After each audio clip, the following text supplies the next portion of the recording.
Presentamos la entrevista de la semana por Canal 2. ¿Cómo están? Bienvenidos. Comienza nuestra entrevista de la semana, hoy con un gran invitado desde este lugar, desde Hotel Tierra del Fuego, en plena costanera, a pasitos del Muelle Fiscal. Tiene que visitar este tremendo local y no se va a arrepentir. Hotel Tierra del Fuego, le agradecemos a su dueña y a todo el equipo que nos atienden con tanto cariño cada semana. Hoy un gran invitado, don Héctor Leiva Díaz, 68 años, ex concejal, ex secretario de la Corporación Municipal de Quellón en su momento, también folclorista y profesor normalista ya retirado. ¿Cómo está, don Héctor? Gusto de saludarles y gracias por aceptar nuestra invitación a nuestro programa. Muy buenas tardes o noches. Igual estoy agradecido de que me inviten a un poco conversar de lo que es sobre todo la vida de quienes dejamos las aulas con mucho pesar por mi parte, y esta nueva vida que enfrentamos ya ahora dedicada a otras cosas y a descansar y un poco a reflexionar comillas. Más de la vida que... Así es. ¿Chilote? Chilote. ¿Nacido dónde? Nacido en un lugarcito de la comuna de Ancú que se llama Degañ. ¿Estudió dónde? Estudié en la escuela del lugar primero, hasta cuarto primario. ¿En Degañ? En Degañ. ¿Hasta cuarto básico? Hasta cuarto en ese primario, tiempo que era primario. Primario, cuarto primario. Luego en la escuela de Dalcahue, la única que había, hasta quinto y sexto, y luego los exámenes de rigor para estudiar en la Escuela Normal de Valdivia. Ahí salió titulado de Ahí entré profesor. Con 13 años y salí a los 19 titulado de profesor. Normalista se llama, así se... Profesor normalista. ¿Cómo se desplazaba desde Degañ hasta Dalcahue? Bueno, de distintas formas, no había muchas movilizaciones en aquellos años. Yo tenía 11 cuando llegué a la escuela de Dalcahue. Eran los primeros años en que había movilización desde Castro hasta Ancud, primero por una empresa de un señor Ampuero, y luego la Cruz del Sur, que empieza... ¿Porque le tocaba viajar todos los días? No. Yo iba a vivir en una casa que me daba la pensión. Porque no había internado en ese tiempo. No había nada. Y viajaba hasta Mocopuy en una micro, y de ahí caminaba esos 8 o 9 kilómetros hasta donde yo vivía. ¿Los fines de semana? Los días, domingo en la tarde, cuando me volvía para mi casa, y a veces hacíamos también la ruta de ir hasta Castro en las micros que iban de Dalcahue a Castro, y ahí tomábamos una micro que nos llevaba hasta la casa. ¿Casado? Sí, ¿Con la señora? Con Nora Oñate Melián. ¿También es del sector de Degañ? Bueno, ella es de Kemchi. En realidad ella nació y vivió en Valparaíso hasta cuando tenía como 7 años, y luego se viene la familia a vivir a Kemchi y ahí se crece. ¿Cómo se conocieron ustedes? En el trabajo. ¿Como profesor? Como profesores ya, sí. ¿Cuánto tiempo usted dejó las aulas? Ahora van a ser en marzo del 2018, van a ser 2 años. ¿Y su esposa? Mi esposa está jubilada desde el año 2008. ¿Hijos? 3 hijos. ¿Luis Alfredo? Luis Alfredo, la Daniela y Cristóbal. ¿Nietos? Nietos 3 también. Leonardo, de 18 años, y Lorenzo, de 13, y la Martina, de 12. ¿Es efectivo que se cambia la vida cuando llegan los nietos? Sí, bueno, eso todo el mundo lo sabe y todo el mundo se da cuenta y lo acepta y lo asume, que los nietos tienen una relación distinta que uno tiene con los hijos. Es indudable. Folclorista, ¿le gusta crear a usted mucha música chilota, pero también dejando un mensaje, don Héctor? Sí, antes yo escribía más que ahora. Bueno, con el tiempo uno... A ver, yo siempre he sido un compositor que he creado por impulsos, por conmociones, Es decir, cuando hay algo que realmente me conmociona, me golpea, eso hace de que yo sienta la necesidad de decir algo sobre eso. Y bueno, he tratado de hacer una creación lo más elaborada que se pueda dentro de lo que son los parámetros de la poesía. No quiero parecer pedante ni arrogante, pero creo que un poco le falta a la creación en Chiloé ponerle un poco más de poesía. A veces nos quedamos mucho en la creación descriptiva, no digo que esté malo. Pero hay que trabajar más eso. Pero hay que trabajar un poco más, sí. Su trabajo directamente como profesor que tuvo por muchos años, ¿cuál fue la primera escuelita que llegó? Yo llegué a trabajar en una escuelita que está al otro lado de Compu, en un lugarcito que se llama Pureo. Ahí empecé a trabajar yo. ¿Qué año fue eso? Eso fue el año 69. En esos años a ese lugar que no era tan aislado, ahora no es nada porque ahora hay camino y todo, pero... ¿Cómo se llegaba? Se llegaba hasta Compu y después tenías que cruzar en bote nomás. En bote. Y nadie quería ir por ahí, po. Entonces yo fui a pedir trabajo en ese tiempo a la Dirección Provincial de Educación. ¿En Castro? En Ancud. O sea, en la Dirección Provincial antes estaba en Ancud, como estaba la capital en Ancud. No sé si ustedes no se acuerdan de eso, pero antes la capital era Ancud. Ancud. Y fui a dejar mis papeles, mi currículum, y que me mandaran donde quisieran, porque...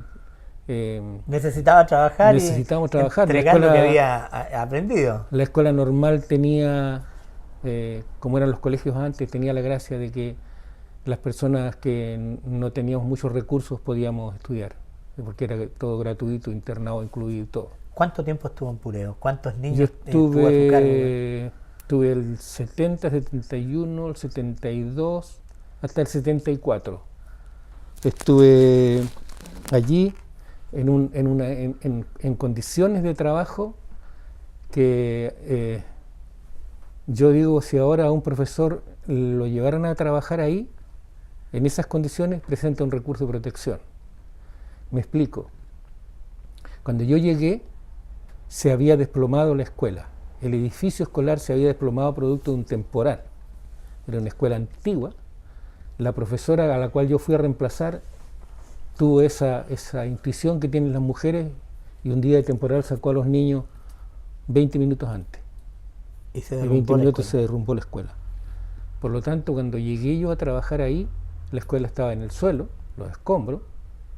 El profesor, que era el director, había como podido sacado los bancos de la escuela y lo que pudo lo instaló en una bodega que él tenía y se puso a trabajar con todos los alumnos ahí. Pero cuando llegué yo no tenía espacio.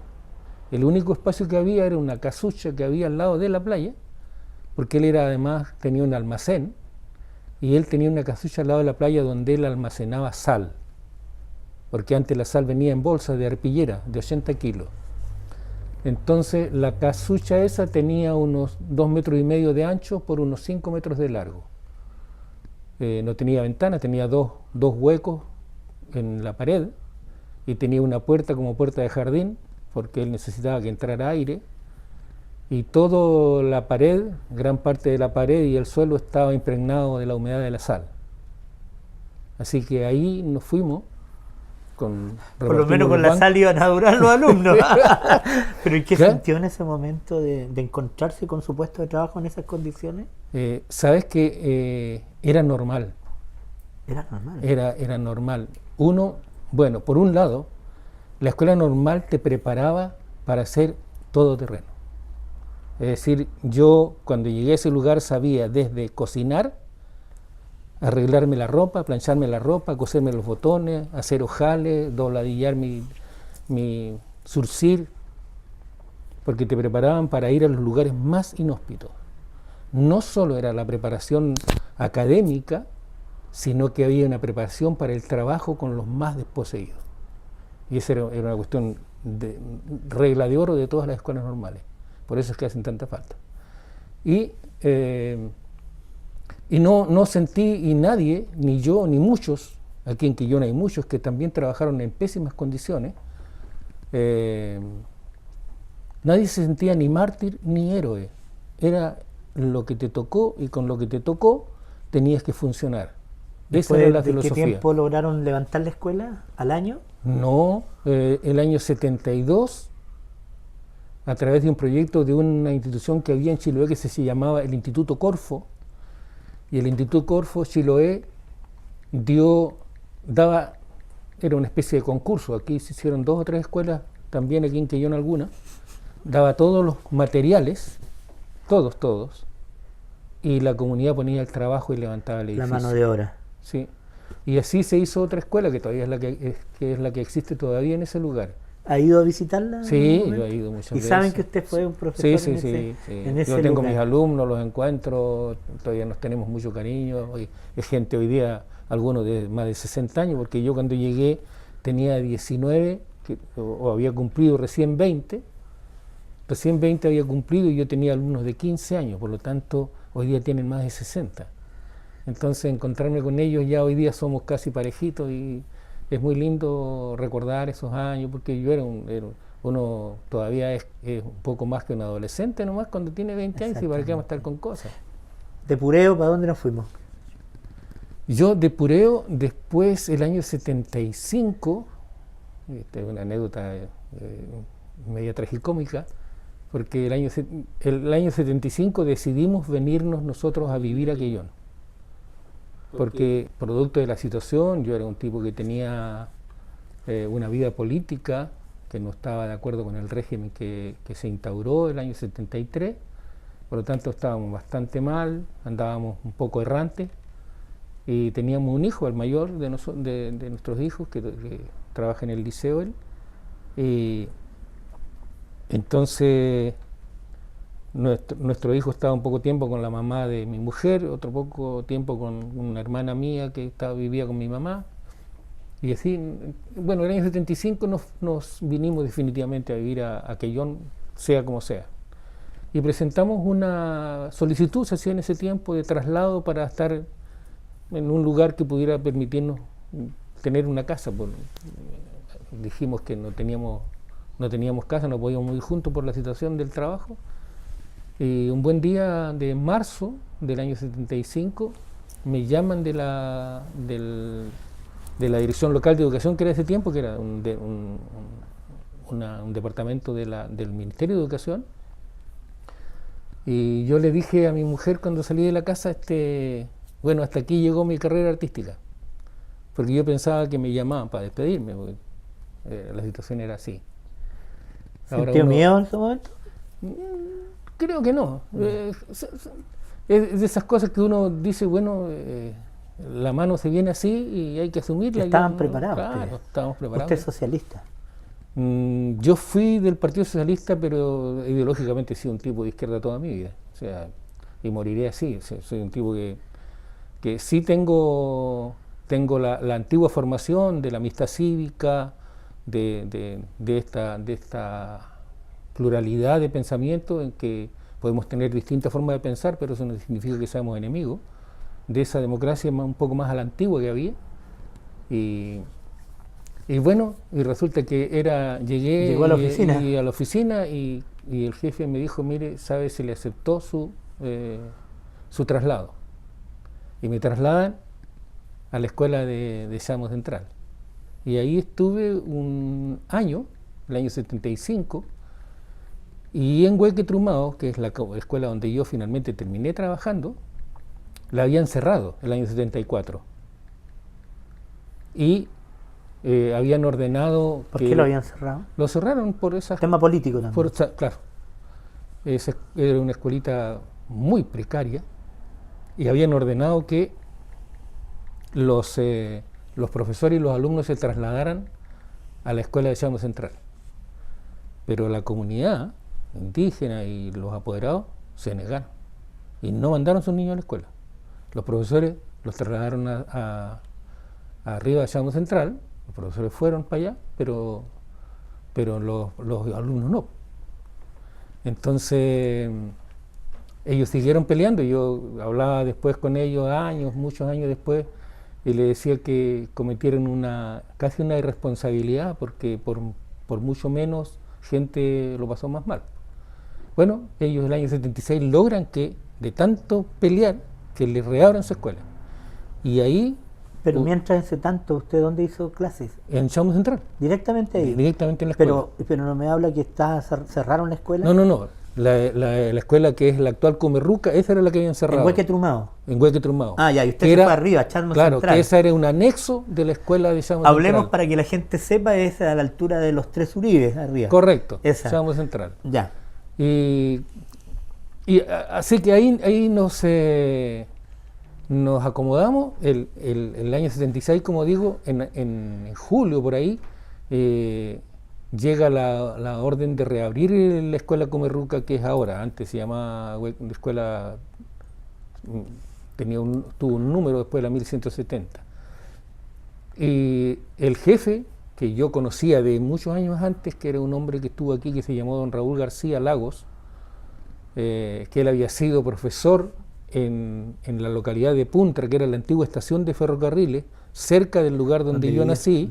Por lo tanto, nos conocíamos, y él conocía a mi familia y todo. Entonces viene y me pide y me dice: oye, tú puedes ir a reabrir la escuela, porque los profesores no querían, porque los indios eran muy revoltosos. No quería, nadie quería ir ahí, pues. Entonces yo le dije: yo voy, pero con una condición: que trasladen a mi mujer a Quellón. Porque ¿Y ella dónde estaba? Ella estaba en Chamo Central. Ah, ya. Y bueno, dijo, ya, porque yo le dije: mira, mis hijos no nos ven a ninguno de los dos durante la semana, porque cuando salimos en la mañana, ese tiempo la locomoción era mala, salimos en la mañana, sobre todo en invierno, ellos estaban durmiendo. Y cuando llegábamos en la tarde, también ya estaban durmiendo. Entonces nos veían los puros fines de semana. Entonces argumenté eso yo, y dijo: ya, pero este año no. Y así, bien, fuimos a trabajar en las condiciones casi iguales a las que tenía en Pureollo, porque ahí los viejos habían arrastrado una casita que habían hecho. Hoy día es casi inexplicable. El otro día lo conversábamos en la escuela. Estamos hoy día, en estos años, a años luz, pero a años luz de lo que eran las habilitaciones de las escuelas antes, las que vivimos nosotros, y las que existen hoy día.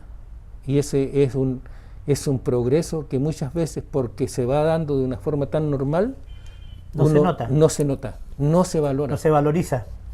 Entonces, ahí puse yo, los viejos habían tratado de hacer un caserón grande a la pinta de ellos. Un hombre había donado 1 hectárea de terreno, y en esa casita que habían arrastrado, ahí pusieron la cocina y una sala de clases juntos. ¿Cómo fue la llegada de ustedes con, entre comillas, los indios revoltosos que decían sus propios colegas? Impecable. Y puedo decir una cosa: yo trabajé ahí en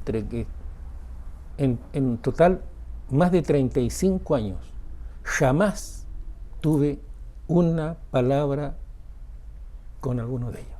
Se encontró con grandes amigos, grandes gente personas que se ha ido, gente que aprendió a conocer y a querer. Exactamente. Los grandes caciques que hemos tenido. Exactamente. Han estado en ese Yo lugar. tuve la suerte de convivir con ellos, de tener amistad con ellos, de conocer no solo la sabiduría de los caciques, de las mujeres indígenas, que eran un reservorio enorme de la cultura indígena que desgraciadamente se perdió. La gente se fue, y se fue con su sabiduría, porque antes no se le daba importancia. Entonces, para terminar el cuento, en esa casita ellos habían hecho una tarima de piedras, y sobre esa tarima de piedras habían colocado el casco de una estufa vieja, y ese tenía fuego todo eso era una sola cosa, y ahí se hacía un fuego, y la plancha de la estufa servía para poner los peroles arriba, y ahí se hacía la comida. Y mientras hacía la comida, mi mujer hacía clase en esa casita, porque era más temperada, porque había fuego. Y yo me fui a ponerle unas tablas a un pedazo del barracón ese, y ahí empezamos a hacer clase.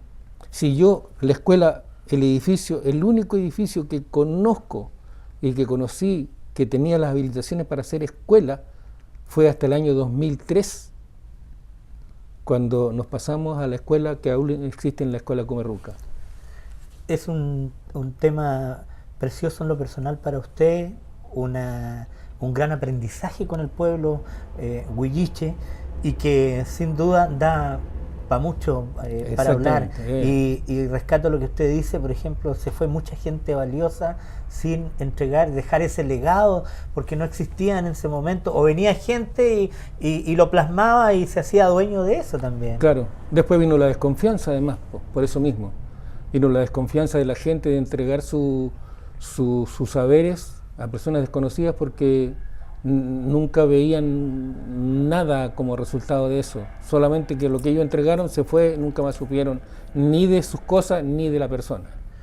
Entonces son cosas que, bueno, yo creo que ocurren. Aquí en Chiloé ocurrieron cosas graves, vinieron estos famosos investigadores, entre comillas, que vino de todo, en lo que es el rescate de la cultura tradicional de Chiloé vino de todo, vinieron gente tan seria como la Margot Loyola, la propia Violeta Parra, o el Negro Pavés, o la señora Del,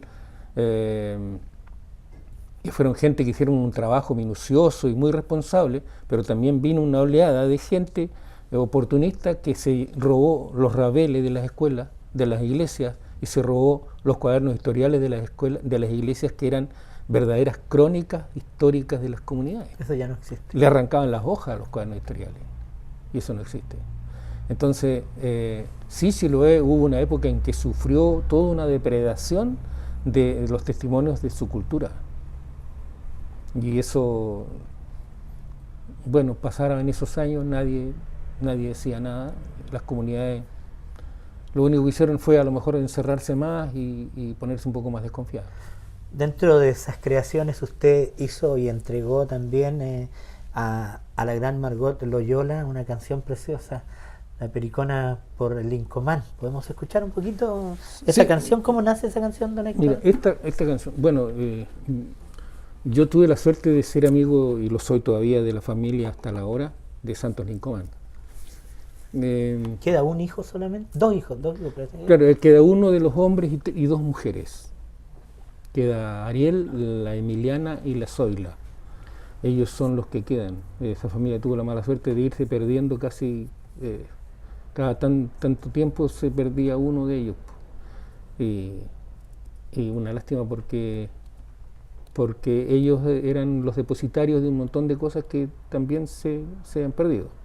Aun cuando la Emiliana y la Zoila, sobre todo, y el Ariel, todavía tienen presencia en la comunidad y todo eso.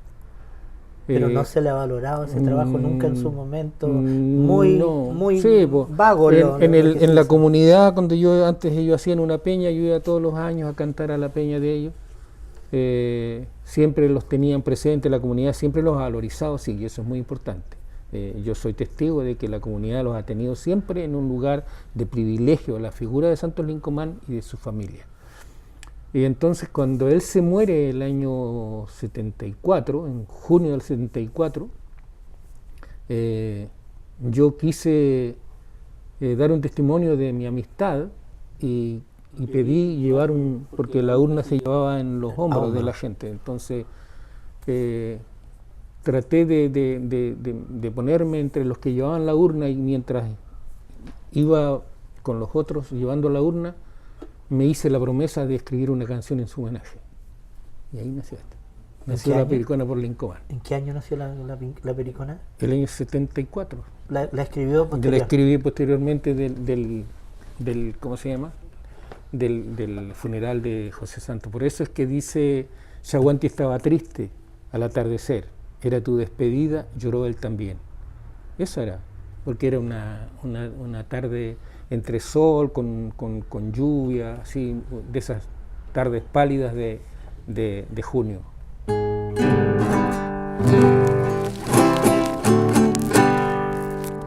Esta canción dice, la Margot Loyola le quitó una estrofa, porque yo hice una canción con ritmo de pericona, que tiene 5 estrofas y el estribillo.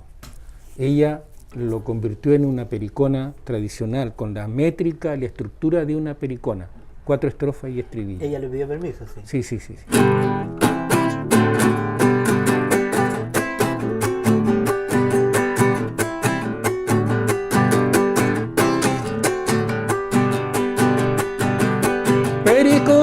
canto por Lincoln, por Lincoln. Blanco hermano Huilliche, ¿dónde estarás? ¿Dónde estarás? La flor que plantaste no se morirá, mil manos morenas la cultivarán. La flor que plantaste no se morirá, mil manos morenas la cultivarán.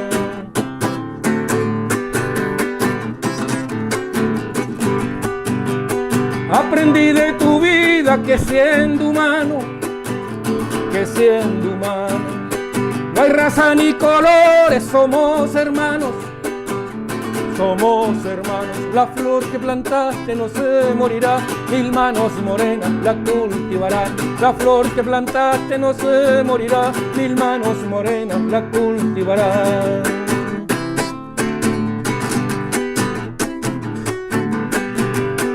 El dolor de tu raza son tus dolores, son tus dolores. En tus manos no hay lanza, sobran razones, sobran razones. La flor que plantaste no se morirá, mil manos morenas la cultivarán.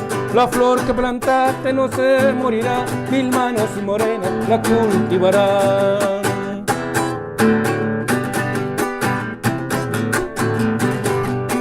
José Santos amigo, la madre tierra, la madre tierra fue razón de tu vida, descansa en ella, descansa en ella. Y la flor que plantaste no se morirá, mil manos morenas la cultivarán. La flor que plantaste no se morirá, mil manos morenas la cultivarán.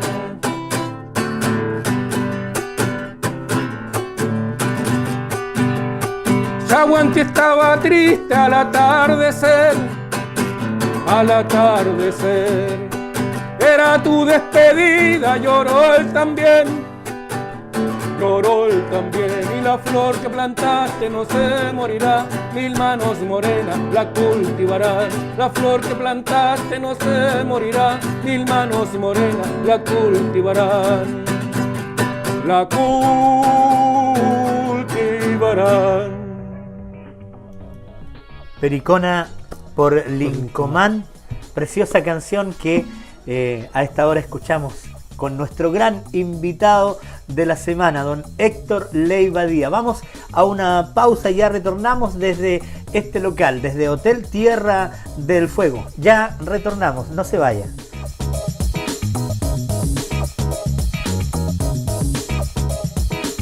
Ya volvemos con la entrevista de la semana.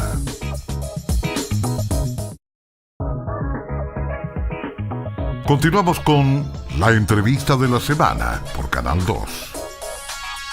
Ya estamos de regreso a esta hora desde Hotel Tierra del Fuego en plena costanera aquí en calle Pedromo. Les invito a conocer este tremendo local, a comer rico también con la familia, con los amigos en sus amplios comedores. Hotel Tierra del Fuego a pasitos de el Muelle Fiscal de Quellón. Hoy con nuestro gran invitado, don Héctor Leiva Díaz, también es consejero regional de la cultura por Chiloé. Este cargo, ¿desde cuándo lo tiene don Héctor? Lo tengo desde el año pasado.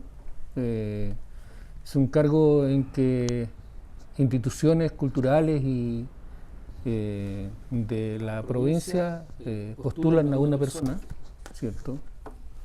Se postulan varias personas y en este caso lo que es hoy día el Ministerio de la Cultura, en este caso el que es ministro, que tiene su sede en Valparaíso, este ministerio que antes era el Consejo de la Cultura. De las Artes. De la Cultura y las Artes. Eligen a una persona. Aquí se postularon 7 personas, de por Chiloé me eligieron a mí. Yo fui propuesto por 3 o 4 instituciones de Quellón, de Castro, y es un cargo a honores que no recibe remuneración, solo pagan los gastos de traslado y eso, estadía cuando uno va a reuniones, y es un cargo que asesora al director regional de la cultura.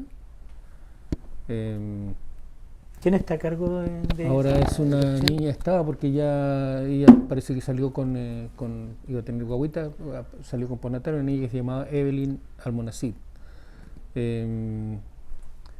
Antes estuvo, bueno, yo con el Consejo de la Cultura tengo una larga relación por otras razones. Yo fui jurado del Fondart, que era lo que definíamos a los proyectos, se le entregaban plata En la región. en la región. Y luego fui evaluador de proyectos como una actividad remunerada. Es decir, a mí me mandaban a mi computador 20 proyectos y yo los evaluaba y los devolvía evaluados. Entonces, por lo tanto, ¿La gente presenta buenos proyectos? es el tema. Hay una deuda de muchas partes, diríamos. Primero, que las municipalidades tienen, yo creo, una obligación en los próximos tiempos de fortalecer su departamento de cultura. No puede ser un departamento que trabaje una persona, que las haga todas y que no tiene la jerarquía que tienen los otros departamentos de la municipalidad. Dentro de la provincia hay algunos que se destacan muchos. Claro, Y con mucha gente trabajando, ¿no? el caso de Solamente Castro, una por persona. ejemplo.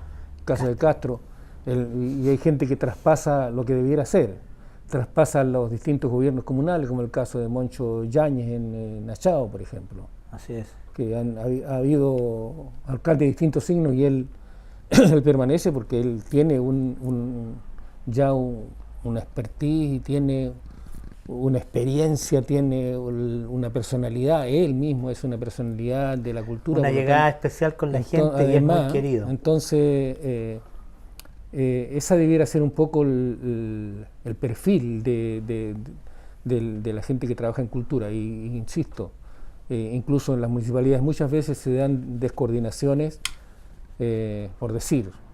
Esta gente del fomento productivo, por ejemplo, hacen un trabajo con artesanas, pero el Departamento de Cultura no tiene idea.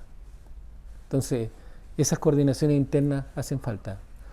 Entonces, ¿qué se está haciendo?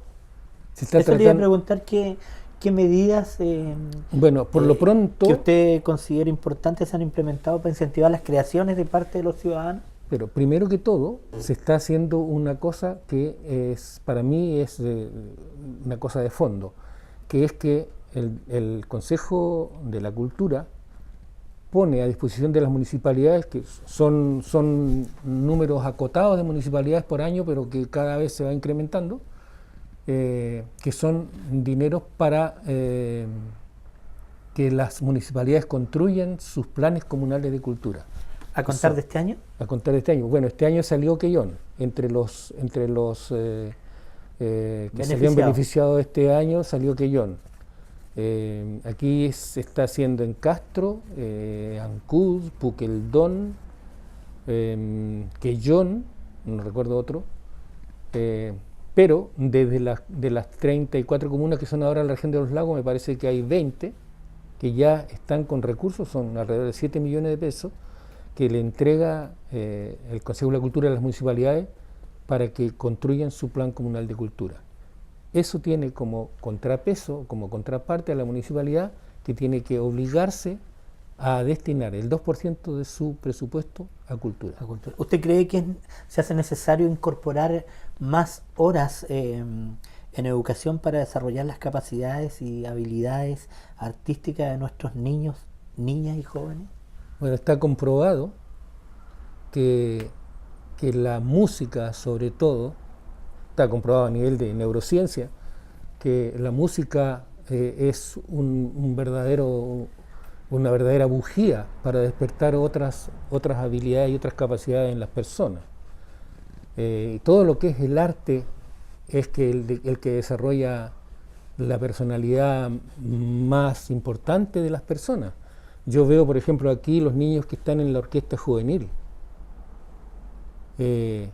cómo ellos desarrollan incluso una personalidad y un modo de ser una vez que empiezan a estudiar música. Entonces eso es súper importante. Yo creo que una deuda, y termino la idea, es que se necesita capacitar a las organizaciones y a los gestores culturales para que elaboren proyectos. Hay mucha gente que habla de cultura, pero hablan nomás. Claro, ese es el problema. La palabra cultura da para mucho, da para mucho. Y no siempre se toma con la seriedad que se debiera. La cultura no es tanto el tremendo espectáculo, la cultura es una cosa que va más profundamente y que trata de cambiar positivamente las personas. Entonces ese es un trabajo que tiene que hacerse desde la educación, ¿cierto? Desde el jardín.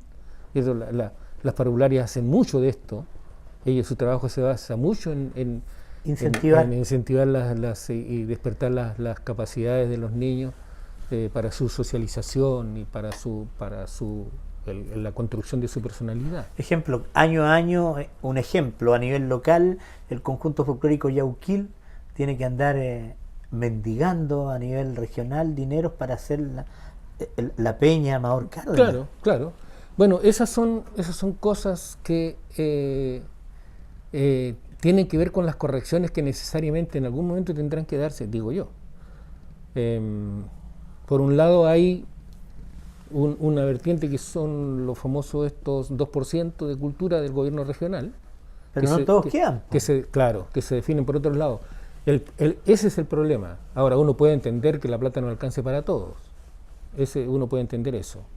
Pero poner a pelear a veces a unas cuantas instituciones por un poco de dinero también es un poco indigno también. ¿Y usted qué piensa? ¿El desarrollo cultural es necesario entonces para la sociedad? De todas maneras. Un pueblo que desarrolla su cultura es el que verdaderamente progresa. Si el progreso no está en la cantidad de plata que tenga el Producto Interno Bruto de un país. El desarrollo de ese pueblo se ve cuando un turista deja una cámara fotográfica en un asiento de la plaza y se lo van a devolver. Ese es desarrollo. ¿Se fija? Cuando la gente anda por las calles y no anda botando la basura en las calles. Ese es desarrollo, porque significa que la gente evolucionó para tener conductas distintas en lo social, que es donde nos encontramos todos. Entonces, como digo, la palabra cultura da para mucho, pero tenemos la obligación, quienes trabajamos en esto y hemos trabajado casi toda nuestra vida en la educación y en la cultura, por eso es que aprovecho de agradecer este espacio porque me permite de alguna forma decir lo que pienso respecto del tema. Y aquí tenemos que ponernos a trabajar cada uno en su ámbito. No solamente pensar, como piensa usted, digo, que la cultura no es solo, ¿cómo decirlo?, actividad artística, sino parte del desarrollo del ser humano. Es mucho sus más. Cualidades. Es una forma de vida del ser humano. En su evolución. Hacerlo colectivo. Exactamente, en su evolución como persona y como sociedad. Sí, sí. ¿Piensa usted que la habilidad artística solo está sirviendo para enaltecer egos y vanidades y que por tanto también ha sido premiada o permeada, digámoslo así, por el sistema económico? Claro, bueno, de eso hay bastante y sin duda es algo con lo que hay que convivir. La egolatría es un antivalor del ser humano muy, muy difícil de erradicar. Por lo tanto, es algo con lo que hay que convivir y tener la creatividad suficiente para ir fortaleciendo estas otras bases que acabamos de conversar. ¿Vamos a mantener nuestra identidad chilota, don Héctor? Mira, a ver, hay varias formas de mirar eso. Yo creo que la identidad como a veces se hacen verdades irredarguibles, como se dice. A ver, ¿cómo lo digo?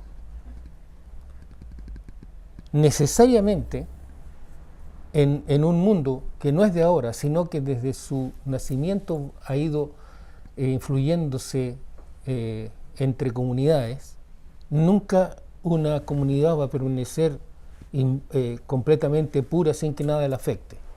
Eso no es así. Si vemos a los antiguos músicos, si tocaban antes con una charrasca con con cuerdas de quilineja, los viejos que fueron a Argentina trajeron un acordeón. Y luego vino la vitrola. ¿Te fijas? Entonces, de lo que se trata no es que la identidad permanezca estática, sino que evolucione, pero que evolucione en forma armónica. Es decir, los shocks culturales son los que dañan. La evolución armónica es como el crecimiento de un niño, ¿cierto? Va hasta que se convierte en un adolescente, después en un joven, en un adulto. Pero eso, por ejemplo, hoy en día tuvimos, por ejemplo, la oportunidad de estar con un grupo de niños de Ayaquintuy, la escuela Ayaquintuy, Sí. y en donde hacen algo itinerante con música, Sí. y en donde el profesor Antipani decía Sí. que nos tenemos que ir acostumbrando a este mundo robotizado. Pero ese Sí. tema de ir evolucionando, ¿usted cree que estamos capacitados, en este caso los profesores, se está capacitando a la gente, perdón, a los niños, a la juventud, para que eso, poder, nuestra identidad no se pierda? Claro, mira, Pero a par con la tecnología de hoy. este obispo emérito de Chiloé, que es Monseñor Juan Luis Cerno, dijo hace muchos años atrás, en alguna ocasión en que yo pude escucharlo, dijo: no importa el instrumento, no importa que la trilla que antes se hacía a brazo, ahora se haga con un motor. Lo que importa es que la forma de hacer de la gente, lo que significa para la gente esa faena, no cambie. Es decir, si yo voy a tu trilla a colaborarte, de paso convivo con mis vecinos y formo un ambiente de fraternidad, no importa si es con una vara, si es con una trilladora a brazo, si es con una máquina de estas que hacen todo el trabajo, lo importante es cómo se mantiene esa forma de convivencia. ¿Y de quién es la responsabilidad entonces de cuidar ese patrimonio en nuestra isla? Primero, uno puede decir, generalizando, que la responsabilidad es de todos. Pero Se parte de esa base. Partiendo de la base que la responsabilidad es de todos, de la familia principalmente, que no haga que los miembros de su familia olviden la responsabilidad que tengo yo de transmitirle a mi familia mi experiencia de mi crecimiento como niño en el campo. Yo soy de una localidad campesina con un padre que nació el año 1902, a comienzos del siglo XX, ¿cierto? Que murió cuando tenía 91 años, y que tuve la suerte de vivir una gran cantidad de experiencias del antiguo Chiloé, del Chiloé preindustrial, ¿cierto? Donde existía la cultura de sobrevivencia, que se llamó en algún momento, pero más que todo de la cultura de la autosuficiencia alimentaria. No en vano, la FAO ha declarado a Chiloé con el sello CIPAM, que es un sistema ingenioso de producción de alimentos. ¿Se fija? Entonces, esa forma, ¿cierto?, que yo tuve de aprender las cosas, de ver a mi abuelo, entre mi abuelo y mi bisabuelo ya van como 250 años para atrás. ¿Te fijas? Entonces, yo tengo la responsabilidad primero de decirle a mis hijos y mis hijos a sus hijos cómo fue, cómo me crecí yo, cómo se creció él, cómo se van a crecer ellos. Esa es la primera vertiente de responsabilidad. Después, las escuelas que tienen la responsabilidad de recopilar y sistematizar esto para que los niños lo vayan compartiendo. Los medios como el tuyo, los medios radiales, la televisión, que desgraciadamente muchas veces se va por el lado de vender tonteras que de hacer un trabajo que eduque a la gente y lo haga reflexionar. Pero no le podemos pedir tampoco que eso ocurra. En Quellón tenemos una comunidad huilliche importante dentro del sector de Chalmos, la comunidad de Huequetumao, también existe el sector de Yaldá. ¿A usted le gustaría que se hable más la lengua, que llegue la gente de afuera en tema turístico, que se venda eso más y que la gente se sienta valorizada de esa manera? Claro, hay dos formas de verlo también. Yo, en la escuela donde trabajé, nosotros empezamos a enseñar cultura y lengua huilliche 20 años antes de que el Ministerio de Educación se le ocurriera hacerlo. Por lo tanto, tenemos una experiencia, lo hicimos a escondidas, lo hicimos clandestinamente. ¿En su colegio? En mi colegio. En mi colegio.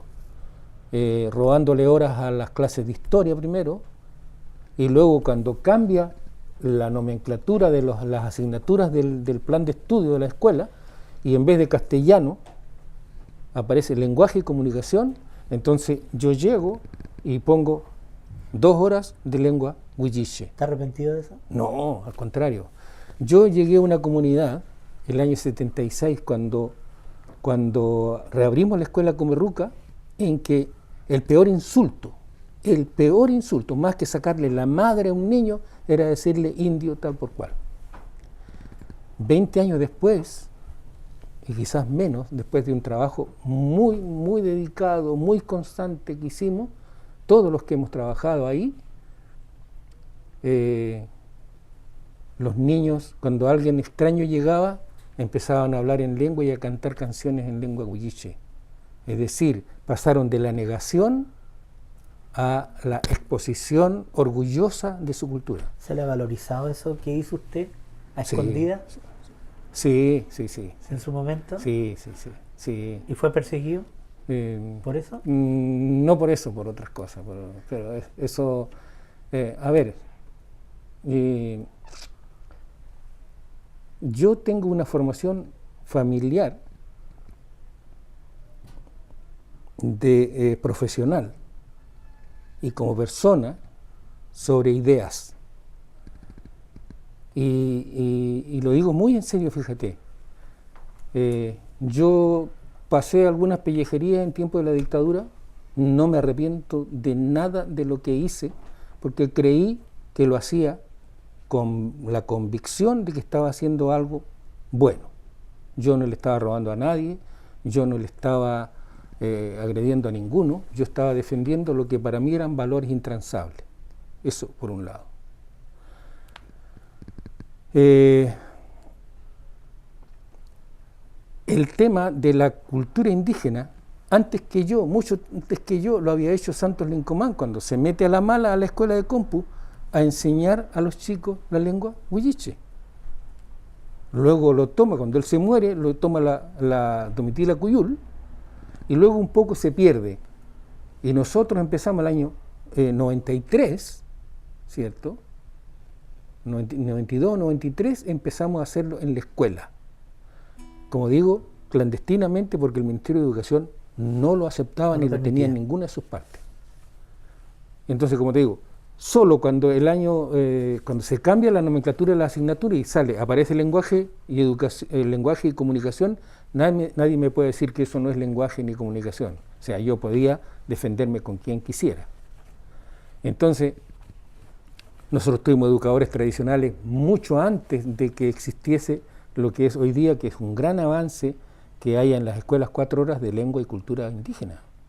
Ese es un avance que no sé si se le ha dado todo el valor que se... ¿Le gustaría más horas? No, yo creo que con eso está bien. Lo importante... ¿Han aprendido los chicos? Sí, seguro. Lo importante... ¿Hay niños que hablan lengua beliche en su momento? Hay que tomar lo siguiente como referencia. La lengua huilliche es una lengua en estado residual, es decir, no se usa socialmente. Yo contigo no hablo lengua huilliche, ni yo indígena no hablo con ninguno lengua huilliche todos los días. Lo que tengo son residuos, es decir, yo sé que papa se dice poñi, sé que casa se dice ruca, en fin, y tengo una serie de residuos del lenguaje, pero que no son articulables para entablar una conversación. Usted me respondió, me dijo dos cosas, esa es una, y la dos, el tema turismo. Ahora, el riesgo, para terminar, no se requiere sacar hablantes. Ya, Se requiere sacar individuos pensantes, críticos y defensores de su cultura. Si a eso podemos sacar hablantes, genial. Genial. Pero si podemos sacar niños y jóvenes que entiendan que es necesario reconquistar, por decirlo de alguna forma, su lengua, y que lo van a hacer por su propia iniciativa de ahí en adelante, incomparable el resultado que pudiéramos obtener. Ahora, ¿cuál es el riesgo? El riesgo es que nuestros colegas de las escuelas y nuestras comunidades y nuestras municipalidades tomen la cultura como indígena como un exotismo cultural para mostrarlo al visitante, y ese no es el camino, porque de ahí lo que vas a tener es un producto que se te va a morir en unos cuantos años. Es decir, cuando yo fortalezco, cuando mi niño de la escuela canta con orgullo Fashi Trentuna Mutui Fashi Mapu, entonces estoy sintiendo que él, en lo interior de sí mismo, en lo más profundo de su interior, él está convencido de que eso es valioso para él, que no es algo. No olvidemos que nuestros indígenas, nuestros jóvenes indígenas de hace 20 años atrás, no escribían su apellido, escribían, si era Rigoberto Panicini, escribía Rigoberto P. Por Panicini, porque él tenía la negación dentro de sí, no era buen negocio ser indígena, entonces P podía hacer cualquier cosa. Entonces esos signos son los que tenemos que ir borrando, es decir, cuando el cabrón dice, ¿tú eres huilliche? Sí, yo soy. Hay una deuda que no se ha pagado por los distintos gobiernos, tanto con las comunidades indígenas, hablemos pueblo mapuche y nosotros, huilliche. Sin duda. Piensa tú que aquí localmente igual. Hace días atrás, en Nío, por ejemplo. Mira, piensa tú que el Fundo Huequetrumao, que empezaba allá en San Antonio de Chadmo, abajo en San Juan de Chadmo, cruza toda la carretera y llega, según los títulos, porque antes los títulos eran accidentes geográficos, desde el mar al lago Yaldá era, desde el Cerro Bonito hasta la laguna no sé cuánto, ¿te fijas? José Antonio Huenteo, cuando hace el reclamo de las tierras indígenas al juzgado de indios de Mulchen, reclama 35.000 hectáreas. Esa era la cabida que ellos calculaban que tenía todo ese espacio, de las cuales hoy día ellos ocupan unas 7.000. Entonces, desde luego que ha habido un arrinconamiento, desde luego, eso es innegable. Se puede disfrazar de muchas maneras, pero que es innegable que incluso los indios estaban mejor con los españoles que cuando llegó la República de Chile. Y eso es histórico, tú lo puedes encontrar en cualquier texto de historia de un historiador medianamente estudioso. En Inío casi 20 hectáreas se están reclamando en ese lugar del Parque Tantauco. Claro, lo que considero que, fíjate tú, que es una falta de generosidad mínima. Así es. Es decir, ¿qué le puede quitar a un espacio, un territorio que tiene 120.000? 120.000. ¿Qué pueden significar 20 hectáreas? Por eso es que, ¿sabes tú? Que a mí me conmociona y delante este mundo, uno lo siente que a veces es tan desigual que pudiera, no costaría tanto si nadie pide que se tomen todo el parque. Son 20 hectáreas. Son los viejos que quieren media hectárea cada uno. Es una cosa casi irrisoria. Así es. Usted levantó la voz en su momento cuando llegó la Golden Spring. Sí, sí, sí. En su momento fue uno de los tantos que pelearon. Exactamente, por ahí eso. estuvimos, y yo estuve, llevé a un periodista de la Televisión Nacional en esos años, que no recuerdo el apellido, cuando la primera reunión que hizo el intendente regional de la época, que era Rabindranath Quintero, allá adentro en el campamento que tenía la Golden Spring con la gente. Yo vi maquinaria ahí que no he visto nunca en mi vida. O sea, el nivel, la velocidad de explotación era inimaginable. Es decir, si los viejos con una motosierra cortan 200 metros de leña, estos con una máquina de esa lo podían hacer en un día.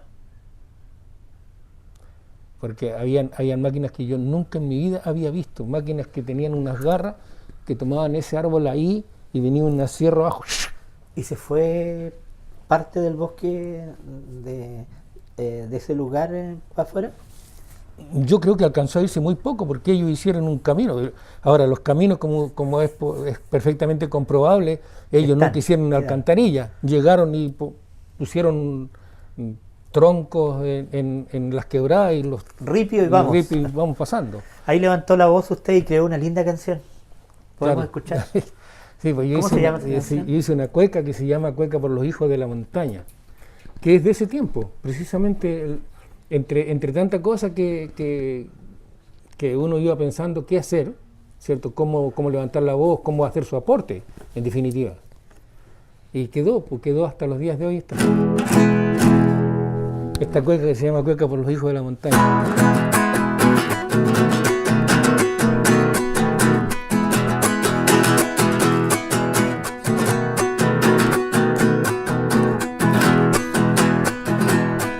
Esta cueca me nace mi vida de las entrañas. Esta cueca me nace mi vida de las entrañas. Gritando por los hijos mi vida de la montaña. Gritando por los hijos mi vida de la montaña. De la montaña y sí, mi vida que están clamando. De la montaña y sí, mi vida que están clamando. Hermanos, nuestro mundo, mi vida se están llevando. Hermanos, nuestro mundo, mi vida se están llevando. Se están llevando, sí, mi vida y a pedacitos. Se están llevando, sí, mi vida y a pedacitos. ¿Qué quedará mañana? Mi vida para nuestros hijos. ¿Qué quedará mañana? Mi vida para nuestros hijos. Para nuestros hijos, sí, mi vida y en nuestra tierra. Para nuestros hijos, sí, mi vida y en nuestra tierra. Tenemos que cuidarla, mi vida para los que vengan. Tenemos que cuidarla, mi vida para los que vengan. Sabio es el pueblo que habla, no le volvamos la espalda.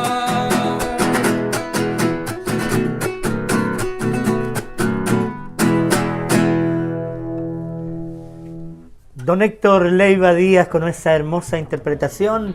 Vamos a un corte, ya regresamos desde el Hotel Tierra del Fuego en plena Costanera, lugar para que visite usted día a día, de lunes a domingo, Hotel Tierra del Fuego, acá en plena Costanera, a pasitos de el Muelle Fiscal. Una pausa y ya retornamos con la última parte de la entrevista de la semana.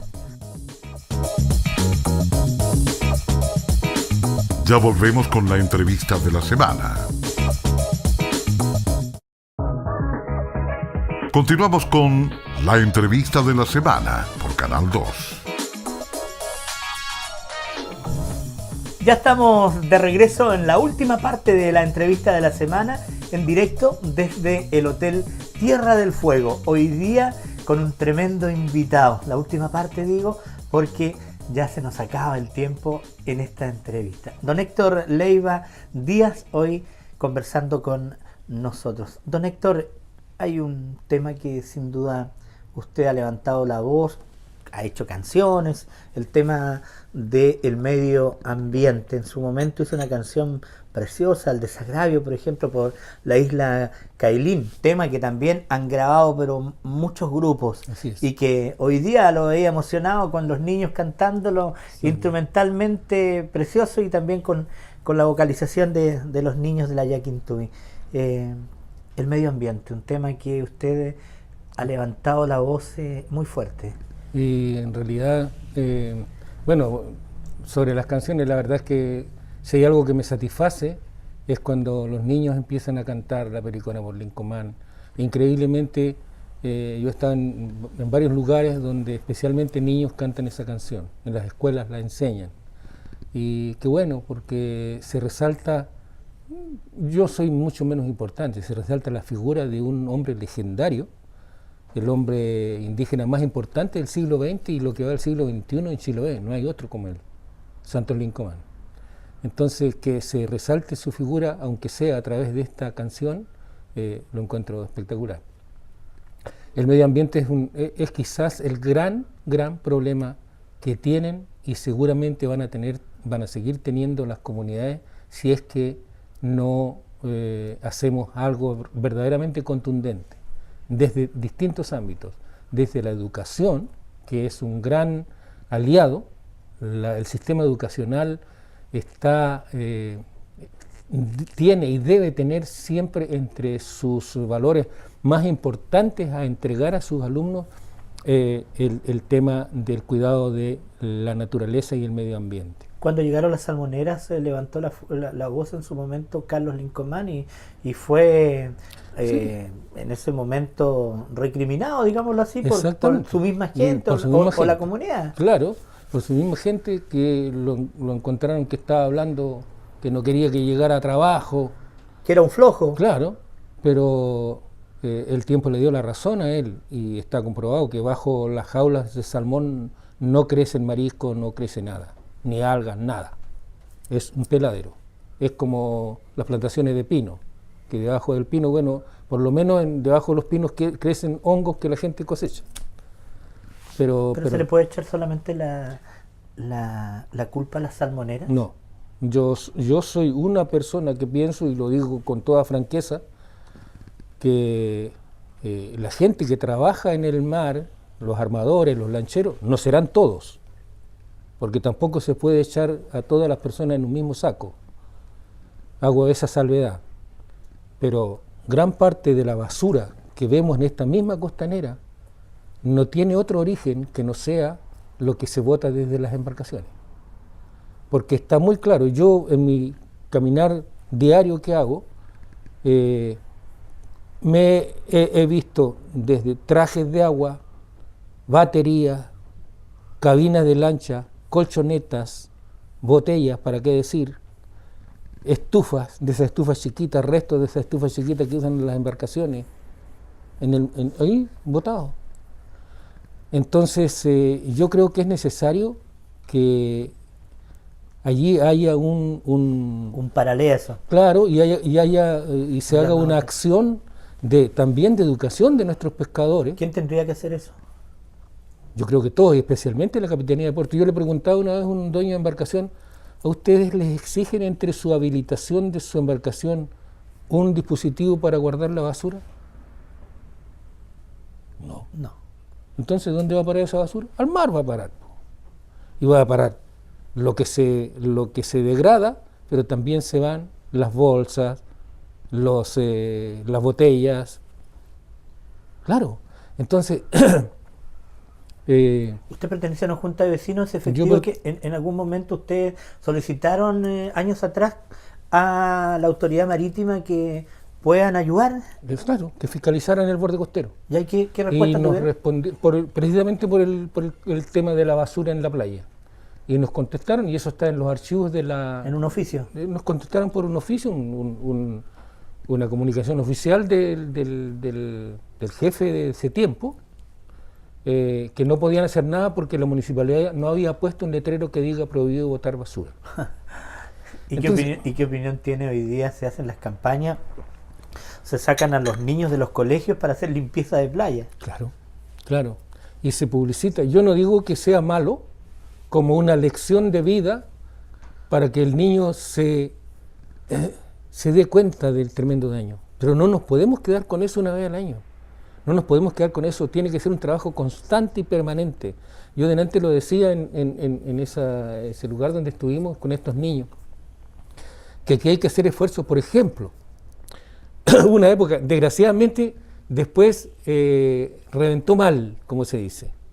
Pero hubo un tiempo en que la gente que cultivaba choritos hacía balsas con botellas plásticas. Hacía estos flotadores, que las ponían, las juntaban, las ponían dentro de un contenedor y hacían sus flotadores con eso. Artesanalmente. Claro, los niñitos, yo lo vi muchas veces en mi propia casa, porque les pagaban 20 pesos por una botella. Los niñitos andaban llorando para que les den las botellas. Caballero, tiene botella, qué sé. Desgraciadamente, el material con que hicieron estos contenedores se rompía con el viento y las botellas se desparramaban en el mar, que era peor todavía. Por lo tanto, lo prohibieron eso.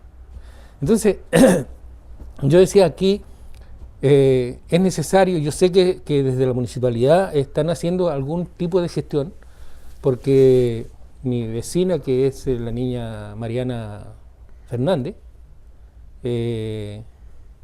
con ella conversamos mucho este tema y me decía lo caro que es tener un punto limpio que se llaman estos, que cuesta como 20 millones de pesos. Algunos consideran que es mucha plata. Pero no debiera ser tanta si pensáramos que eso significaría depositar allí una gran cantidad de botellas. Que la gente... Miren, nosotros hacíamos antes, en el sector de Piruquina, había una planta que recibía estas botellas.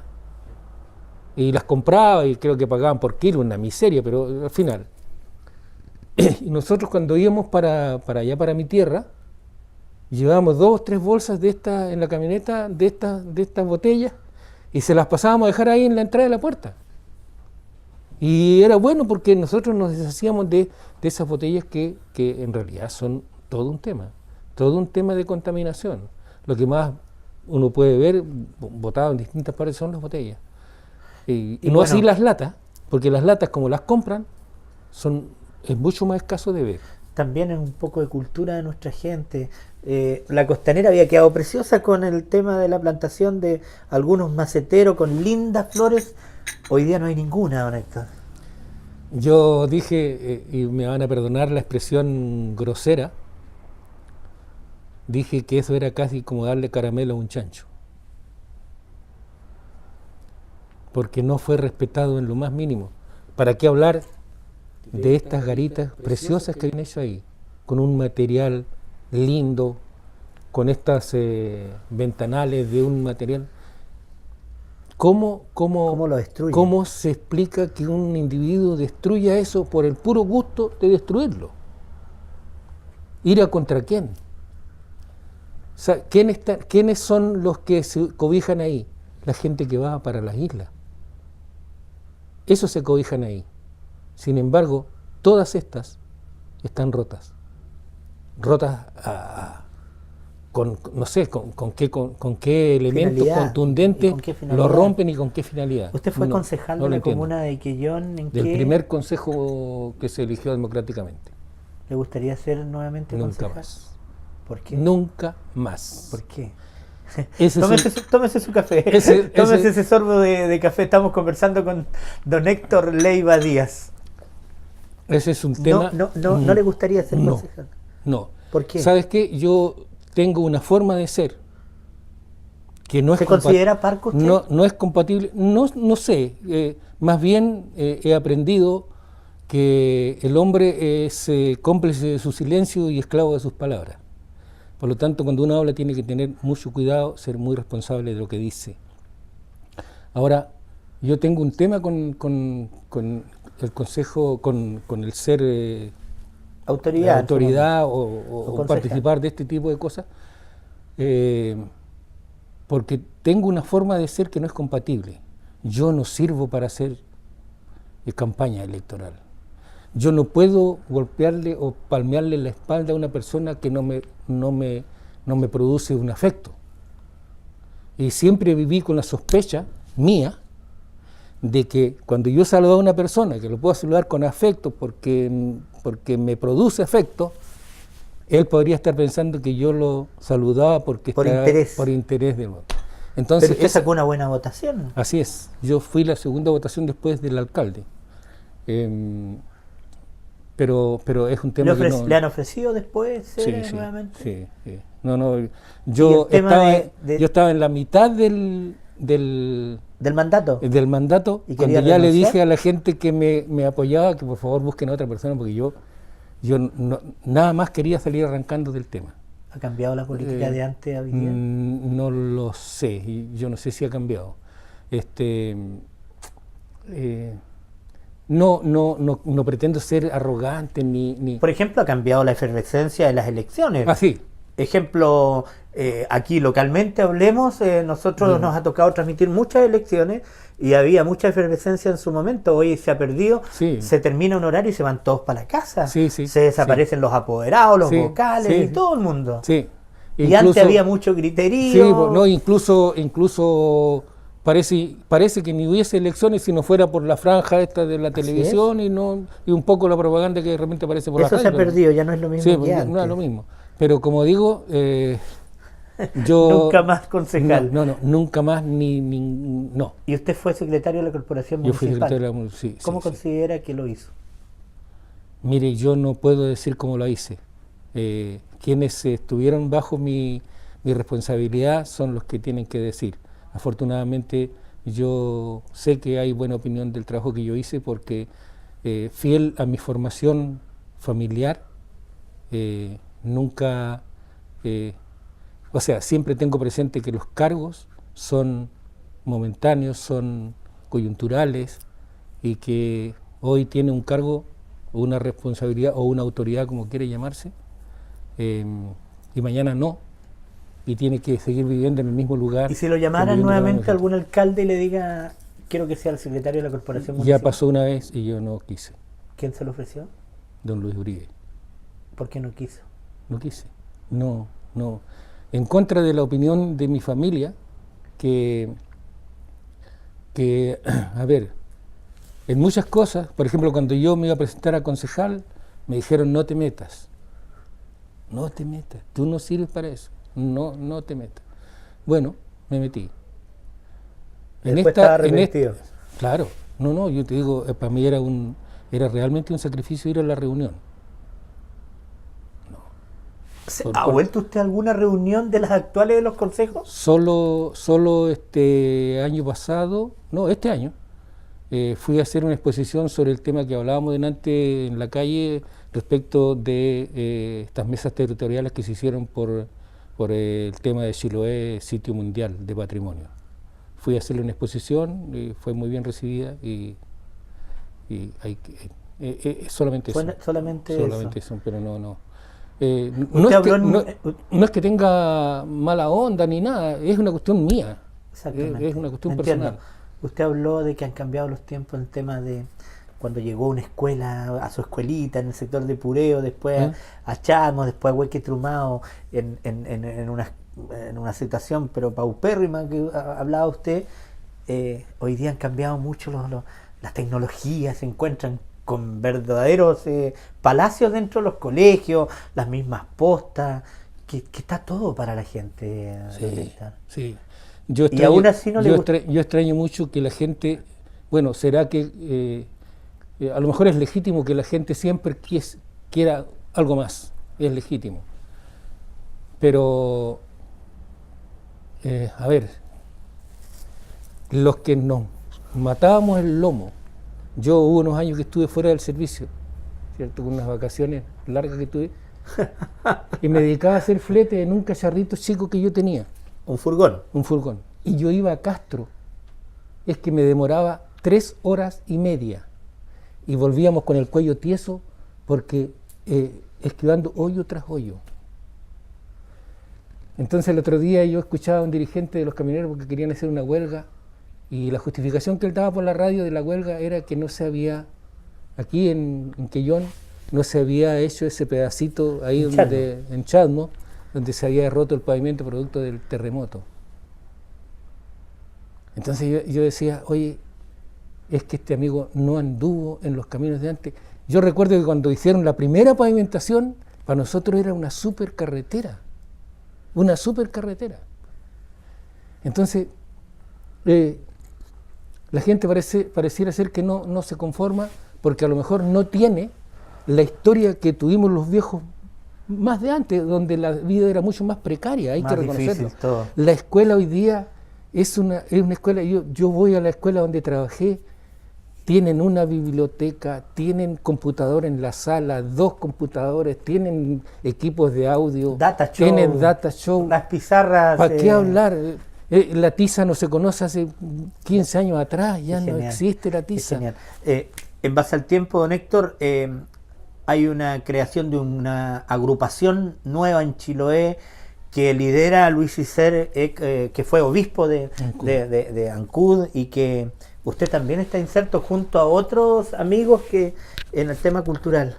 Así es, esta es una organización que están haciendo recién, que es producto de todo este trabajo que se hizo para elaborar una propuesta de gestión integral del sitio Chiloé Patrimonio Mundial, que no es solo las iglesias de Chiloé, sino que en realidad es todo el archipiélago, y que no es solo lo cultural, sino también lo natural, y que quien lideró todo este trabajo con su liderazgo y con su persona, un hombre que tiene 87 años, que está súper lúcido, un tipo que es capaz de hablar, no sé, horas. Es una Biblia. Exactamente. Y don Luis Isser hablamos. Juan Luis Isser de Arce. Y entonces, como producto de ese trabajo... ¿Chileno? No, el español. El español, pero él está, no sé, 40 años en Chile. Sí. Producto de eso, como un valor agregado de todo este trabajo que se hizo, nació la inquietud de parte de todas las comunidades de crear una organización que se encargara de preservar el patrimonio. ¿Se acuerdan de algunos integrantes? Bueno, se nos mandató a 5 personas para elaborar la carta fundacional y los estatutos de esta corporación. Y ahí está entre los que trabajamos en eso durante 4 meses, porque esto se viene trabajando desde noviembre del año 2016. Es un trabajo largo, minucioso, muy responsable. Bueno, está Javier de la Calle, que es un antropólogo, que es sobrino del obispo Isser, que vive en Ancuel. Está Víctor Contreras, que es un etnomusicólogo que vive en Curaco, en el sector rural de Curaco de Vélez. Está una niña que pertenece a una organización ambientalista que se llama Senda Darwin. Está Armando Bamonde, que es más conocido, que es de San Juan, que él es el presidente de la Red Cultura Chiloé. Y quien habla, que estuvimos, como digo, haciendo eso, y cuando presentamos la propuesta, la asamblea pidió que nosotros constituyéramos el directorio provisorio por 6 meses, ¿cierto?, para echar a andar esta organización que nace con el apoyo del Consejo de Monumentos Nacionales y a cuya formalización en el Templo de Castro vino, entre otros, el director nacional de Biblioteca, Archivos y Museos, que es don Ángel Cabezas, y entonces ellos están muy interesados en apoyar esta organización. Está constituida por gente de toda la provincia, de todas las comunas, gente de distintos ámbitos, y que tiene una estructura de un directorio de 9 miembros, que va a tener un consejo consultivo de 17 personas que van a representar 17 diferentes intereses. ¿Cómo qué, por ejemplo? Como por ejemplo los arquitectos, las comunidades indígenas, las tienen que ser con consulta a esta agrupación.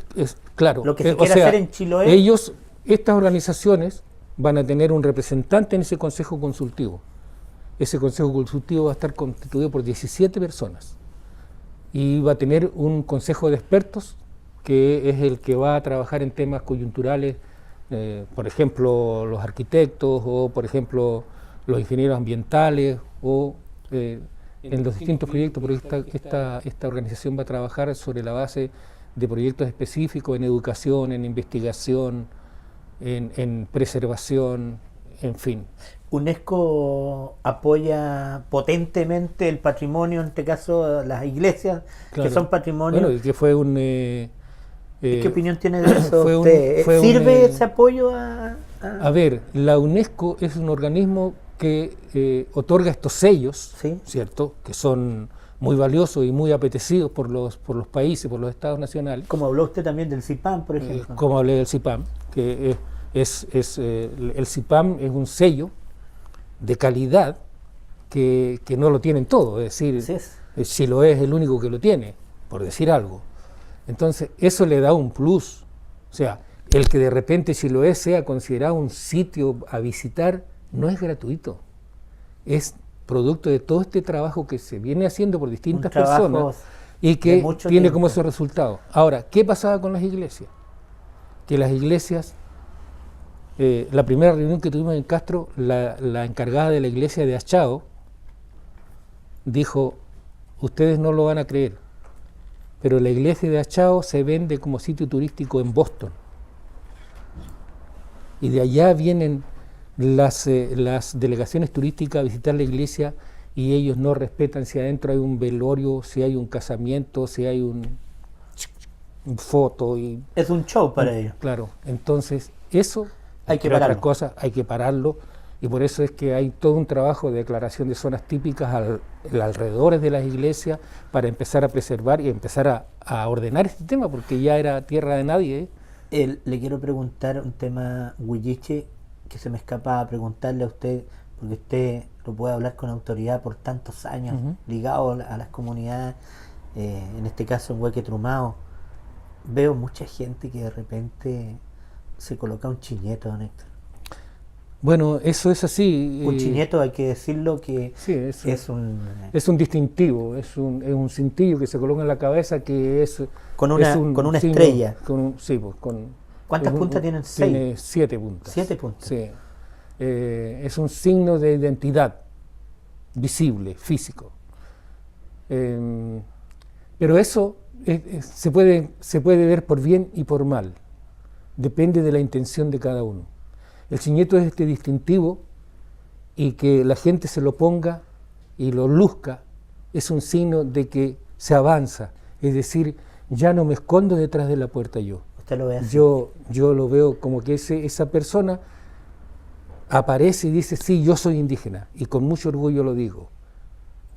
Si comparamos al que escondía su apellido para que la gente no lo descubra que él era indígena, ahora el que anda con el chiñeto, bueno, por ese lado está bien.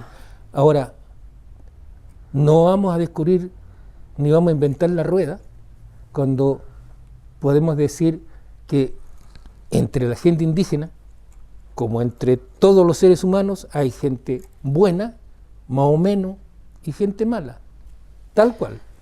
Entonces, las personas no son muy distintas, y también debe haber mucho oportunista. A mí lo que me Molesta. preocupa, más que me molesta, no tendría por qué molestarme, yo No- a lo mejor soy indígena, pero tuve y por eso yo creo que me tienen el respeto y el afecto que me tienen las comunidades indígenas, porque jamás opiné de sus conflictos. ¿Le A lo tomaba mejor- a lo parecer a usted de a lo mejor, repente? sí, po. ¿Le A lo tomaba mejor una parecer? palabra mía podía solucionar un problema. Pero Pero mejor yo siempre escuchar. dije, la solución mía es una solución de afuera.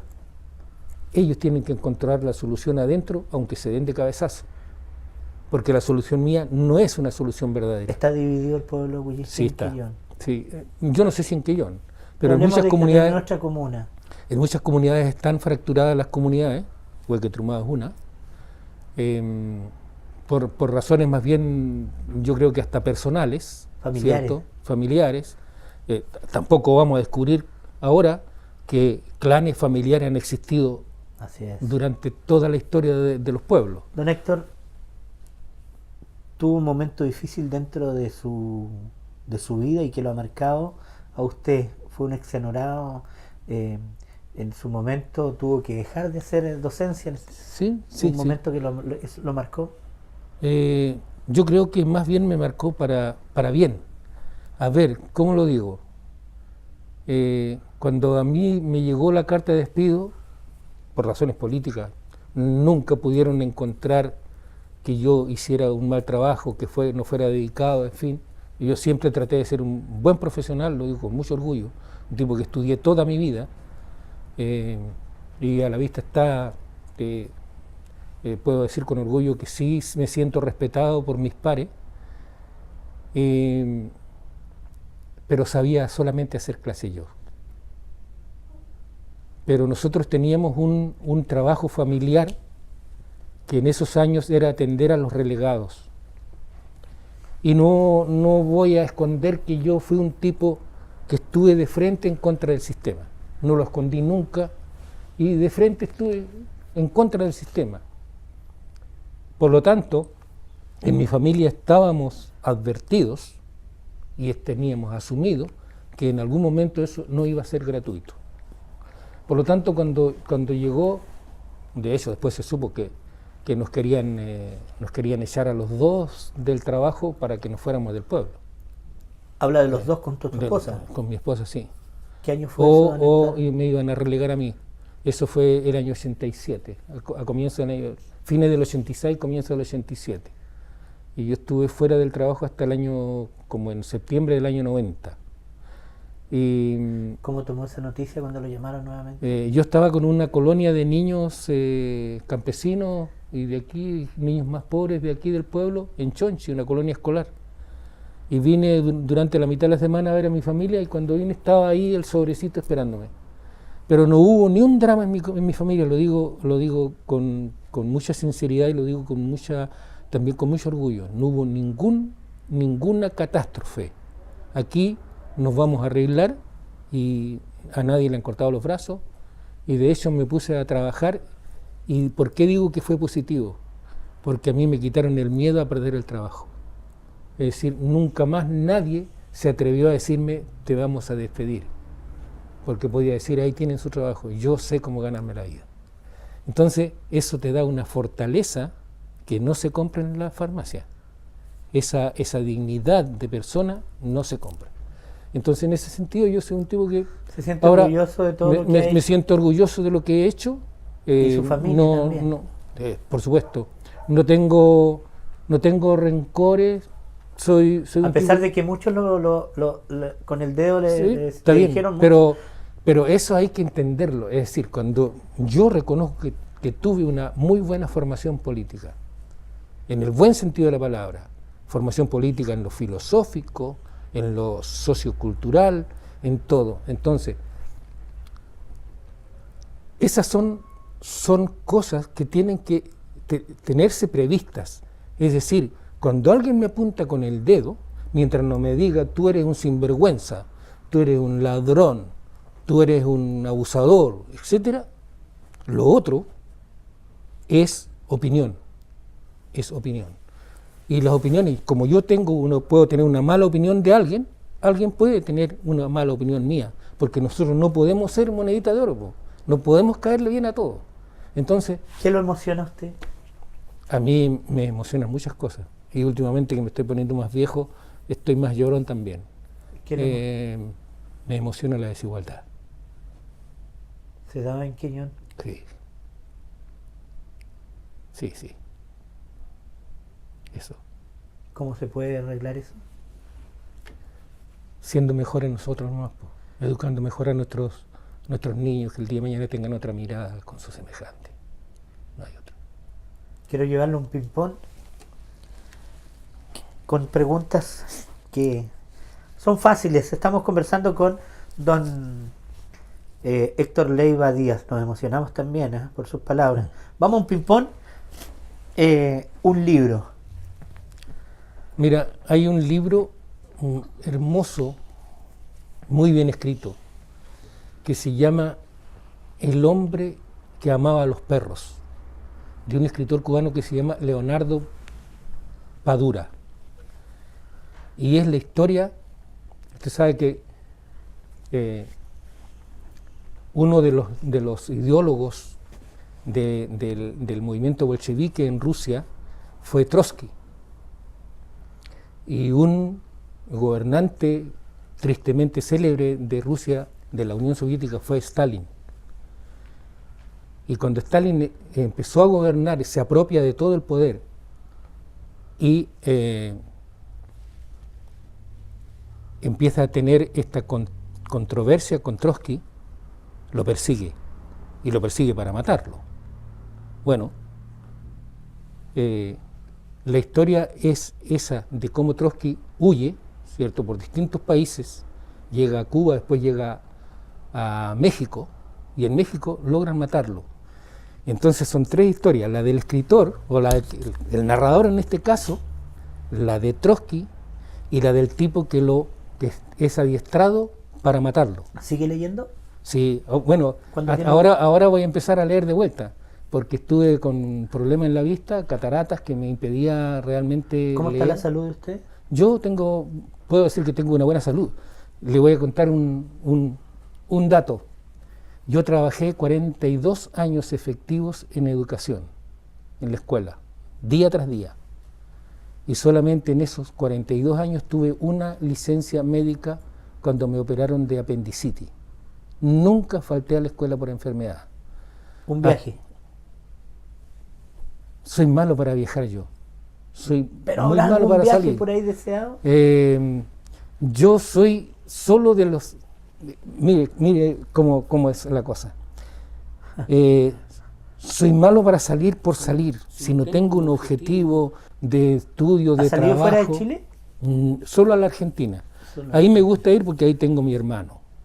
Tal vez ese viaje, el hermano mayor de nosotros vive en la isla de Tierra del Fuego, en Río Grande, y ahí voy y ahí está su familia y ahí disfruto. ¿Un presidente o presidenta?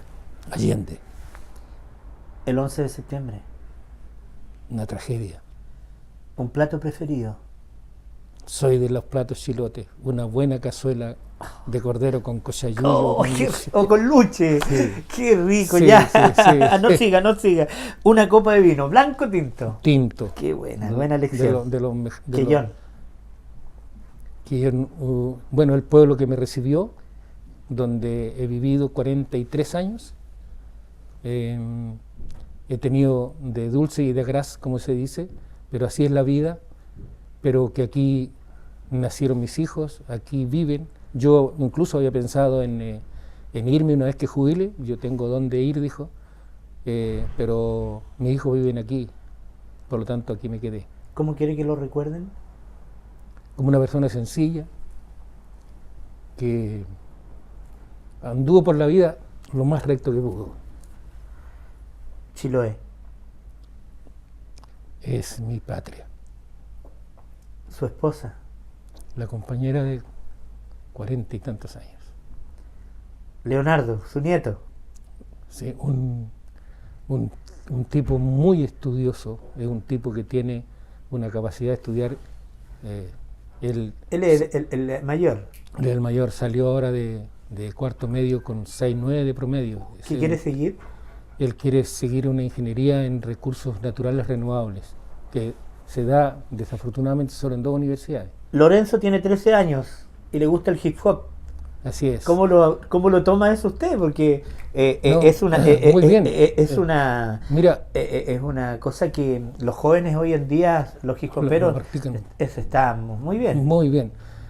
Hace este año, para la semana artística, la Escuela Oriente me había invitado para que yo vaya a conversar con niños de séptimo básico sobre la creación, esto de crear, poesía, música.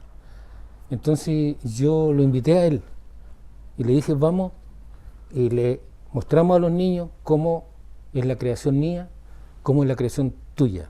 Y fue muy bonito, porque terminó él jijopeando con un niño de ahí. Qué bueno. Entonces fue para mí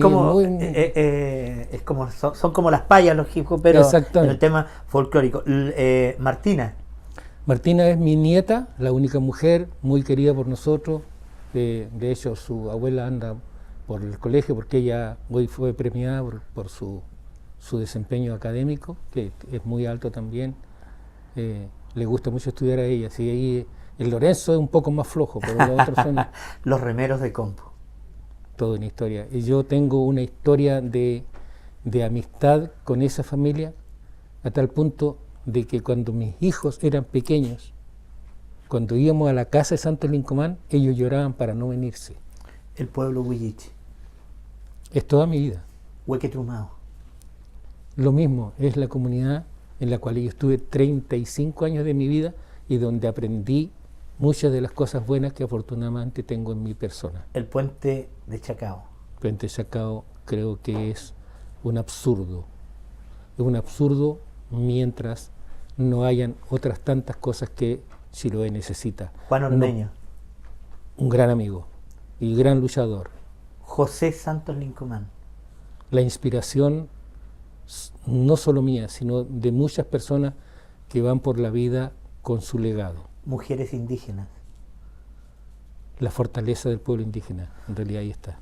Le quiero agradecer, don Héctor, que haya accedido a conversar con nosotros, conocer lo mejor de muchas cosas que sin duda también levanta la voz y de repente, como bien decía usted, no todos hacemos en poder difundir toda esta situación. Así Quiero es. despedirme con usted, con un mensaje a la comunidad y con una canción preciosa como es Desagravio, en donde se lo hizo en su momento, tengo entendido, a la isla de Cailín, pero hoy día se lo canta a todo Chiloé. A todo Chiloé, así es. Yo hice esta canción, Desagravio, a la isla de Cailín porque me conmocionó cuando fui, una de las veces que fui y encontré que la playa completa, kilómetros de playa, estaba tapizada de bolsas, que en esos tiempos las salmoneras traían el alimento en bolsas En pequeñas, bolsas plásticas, los y plumaví y estaba, todas esas cosas. estaba lleno de basura. Y entonces dije que yo tenía que decir algo y escribí esta canción, Desagravio. se llama. Desagravio, después del desastre ambiental de Chiloé del año Antes 2016. que nos entregue esa canción, un mensaje a nuestros televidentes y una vez más, muchas gracias. Bueno, yo soy el agradecido que me inviten a conversar. No siempre uno tiene la oportunidad de decir algunas cosas que le gustaría compartir con los demás. No tengo la verdad revelada en ninguna cosa. Soy una persona que opina desde su propia formación familiar, profesional, de su sentido crítico y siempre que la crítica que yo hago, la hago con fundamento y lo hago con la buena intención de que podamos corregir cosas que yo encuentro que están mal. Si alguien me demuestra que lo que yo digo no es cierto, lo aceptaré y sin ningún problema. Así es que el mensaje para nuestra comunidad, yo creo que tenemos una deuda, todos tenemos una gran deuda con nuestro pueblo, y es que lo tratemos mejor, que no botemos, no cuesta nada, a nadie se le cae el pelo, aunque yo no boté la basura, de recogerla en mi entorno, de no permitir que haya basura botada. Si tengo un pedacito de tiempo, me agacho, recojo la botella, lo voy a dejar al basurero. Tenemos que entre todos hacer. Entonces, ese es quizás el gran mensaje. Nosotros podemos tener muchas diferencias, tenemos virtudes y defectos como todas las personas, pero en algo tenemos que tener una acción común, y eso es que este pueblo no puede seguir en el estado de basura que existe en todas las calles. Y créanme que ni que la municipalidad tuviese 10 camiones recogiendo la basura, nunca se terminará si es que nosotros no dejamos de botarla. Bueno, esta es Desagravio.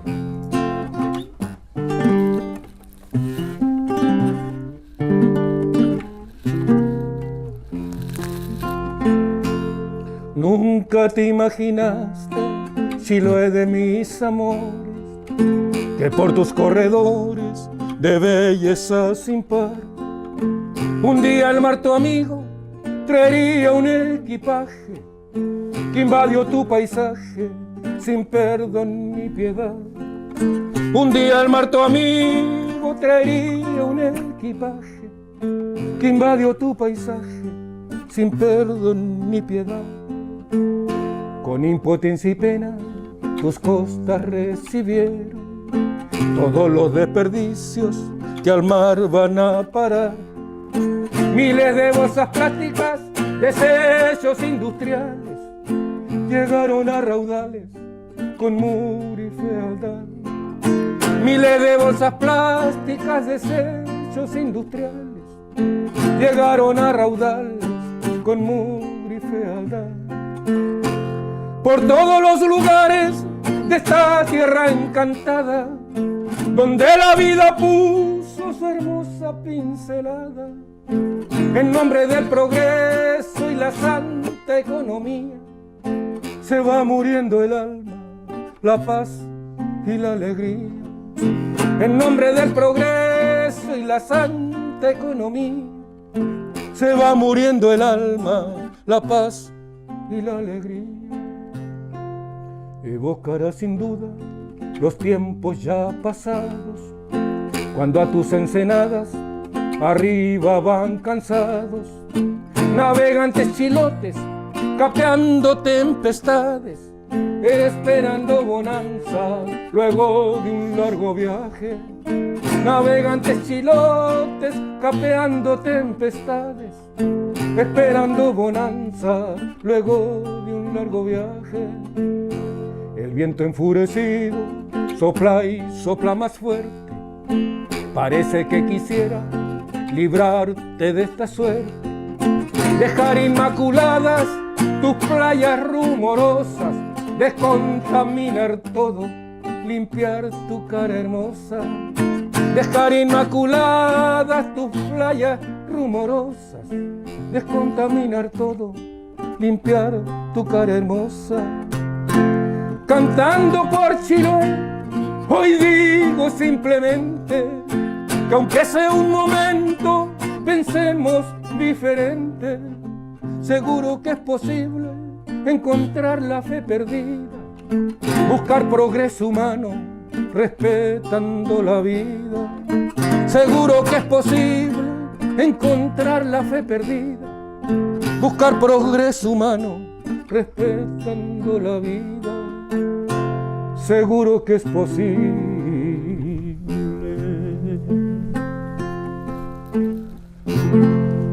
De esta manera estamos terminando nuestra entrevista de la semana, agradeciéndole a don Héctor Leiva Díaz, tremendo invitado de esta semana, desde este lugar, desde el Hotel Tierra del Fuego en plena Costanera, lugar que invitamos a conocer. Nos vemos la próxima semana con otro invitado o invitada de la semana.